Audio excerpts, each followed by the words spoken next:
Installing two 200 amp meter sockets with underground service involves several critical steps to ensure safety and compliance with electrical codes. Let's discuss the key considerations for this type of installation. Firstly, the main breaker in the meter sockets.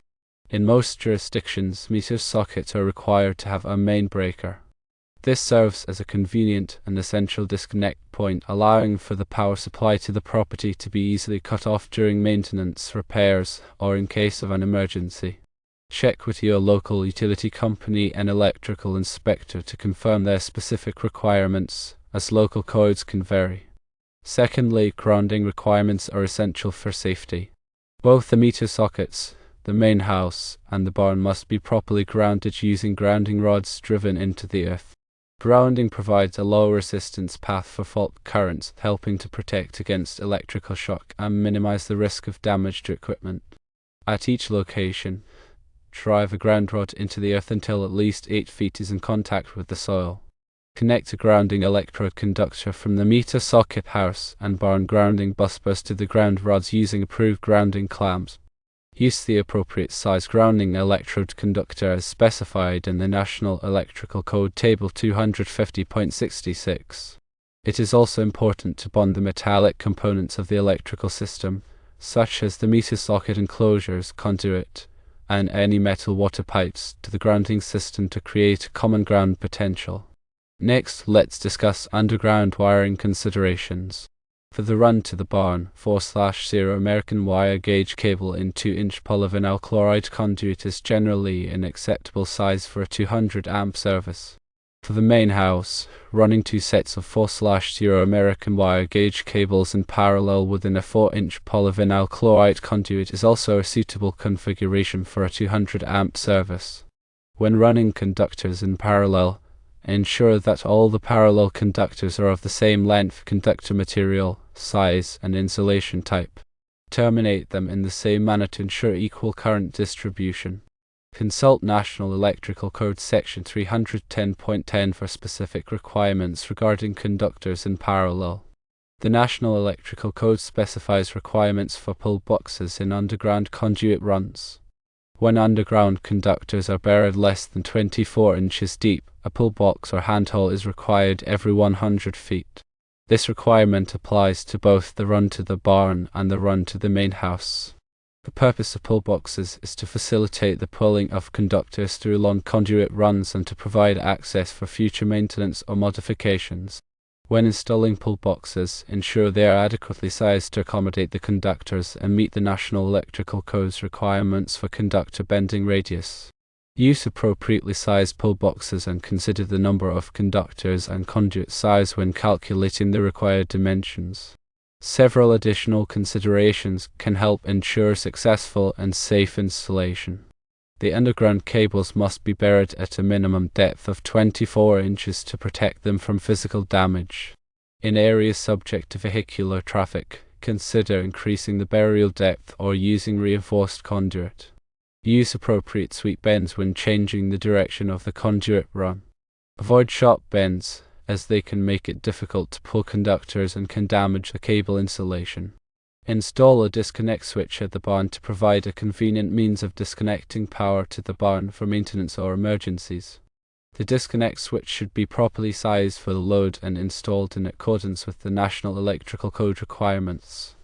Always obtain the necessary permits and inspections from the local electrical inspector before energizing the system. This helps to ensure that the installation complies with all applicable codes and regulations. Lastly, it is strongly recommended to hire a qualified electrician to perform the installation. A licensed electrician has the knowledge, skills, and experience to ensure that the work is done safely and in compliance with all applicable codes. When selecting an electrician, verify their credentials, check their references, and ensure they are properly insured. It's also important to highlight some general safety precautions. Always to energize the circuit before working on any electrical equipment. Use appropriate personal protective equipment, such as gloves, safety glasses, and insulated tools. Follow all safety procedures and guidelines outlined in the National Electrical Code and other applicable standards. Before beginning any excavation work, call 811 to have underground utilities located and marked. This will help prevent damage to underground cables, pipes, and other infrastructure. Always follow the manufacturer's instructions for all electrical equipment and materials. Use only approved products that are listed by a recognized testing laboratory such as Underwriters Laboratories.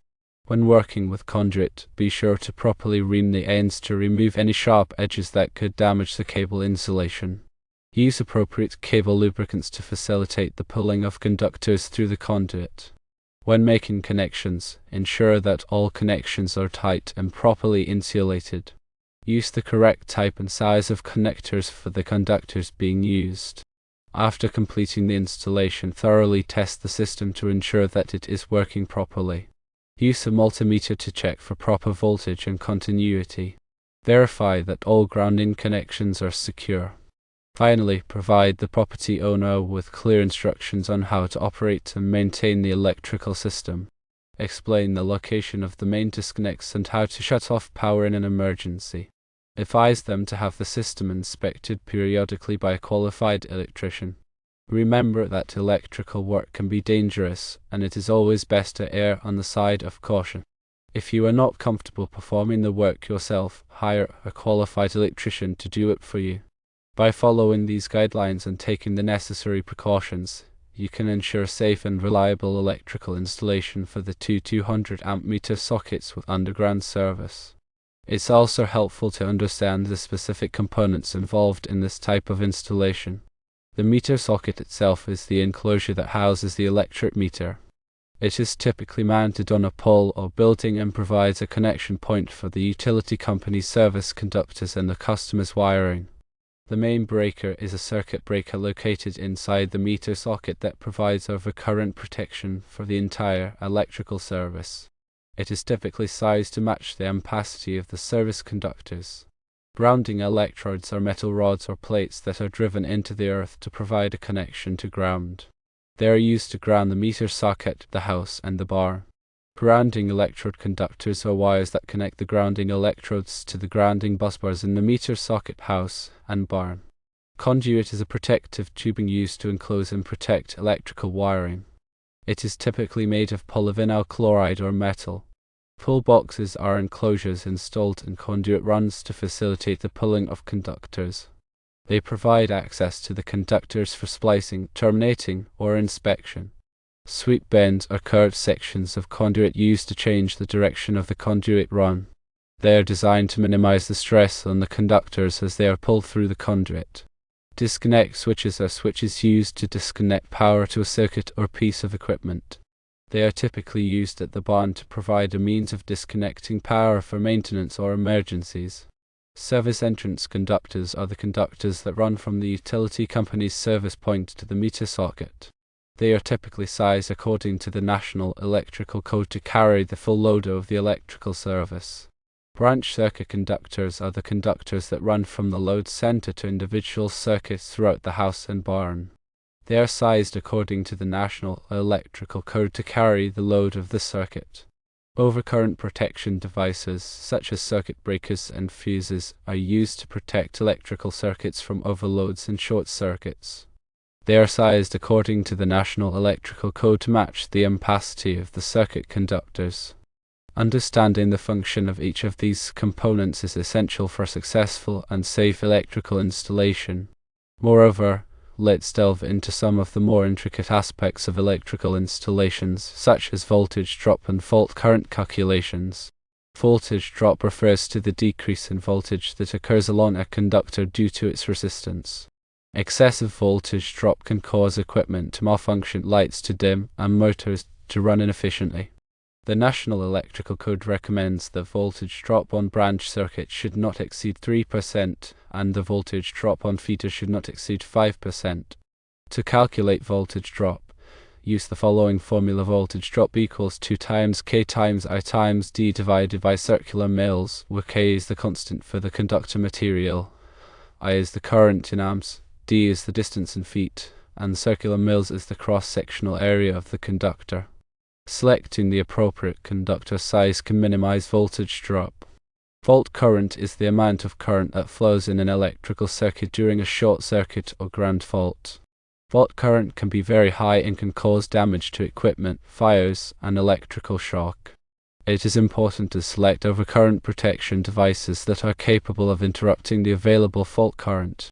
To calculate fault current, you need to know the utility company's available fault current at the service point and the impedance of the conductors and equipment in the electrical system. The National Electrical Code requires that all electrical equipment be labeled with its short circuit current rating. It is also important to coordinate the overcurrent protection devices in the electrical system to ensure that the device closest to the fault will trip first. This helps to minimize the extent of the outage and prevent damage to upstream equipment. Another critical aspect of electrical installations is ensuring proper bonding and grounding. Bonding is the process of connecting all metallic parts of the electrical system together to create a low impedance path for fault current. This helps to ensure that fault current will flow back to the source and trip the overcurrent protection device. Grounding is the process of connecting the electrical system to the earth. This helps to stabilize the voltage and provide a path for fault current to flow back to the source. The National Electrical Code specifies detailed requirements for bonding and grounding. It is important to follow these requirements carefully to ensure a safe and reliable electrical installation. Some common bonding and grounding mistakes include using the wrong size grounding conductors, failing to bond metallic water pipes, and not properly grounding equipment. These mistakes can create dangerous conditions and increase the risk of electrical shock. Furthermore, let's discuss some specific considerations for underground electrical installations. When installing underground conduit, it is important to select the appropriate type of conduit for the application. Polyvinyl chloride conduit is commonly used for underground installations because it is resistant to corrosion and moisture. However, it is important to use Schedule 80 polyvinyl chloride conduit in areas where it is subject to physical damage, such as under driveways or parking lots. The National Electrical Code specifies the minimum burial depth for underground conduit. The burial depth depends on the type of conduit and the voltage of the conductors. It is important to follow these requirements to protect the conduit from damage. When installing underground conductors, it is important to use conductors that are rated for wet locations. These conductors have a special insulation that is designed to resist moisture. It is also important to seal the ends of the conduit to prevent moisture from entering the conduit. Moisture can damage the conductors and cause corrosion. When pulling conductors through underground conduit, it is important to use a cable lubricant to reduce friction. This will make it easier to pull the conductors and prevent damage to the insulation. It is also important to avoid sharp bends in the conduit, as these can make it difficult to pull the conductors and can damage the cable insulation. After completing the underground installation, it is important to backfill the trench properly. Use clean fill material that is free of rocks and debris. Compact the fill material and layers to provide support for the conduit. And remember, local codes and regulations may vary, so always consult with your local electrical inspector to ensure compliance.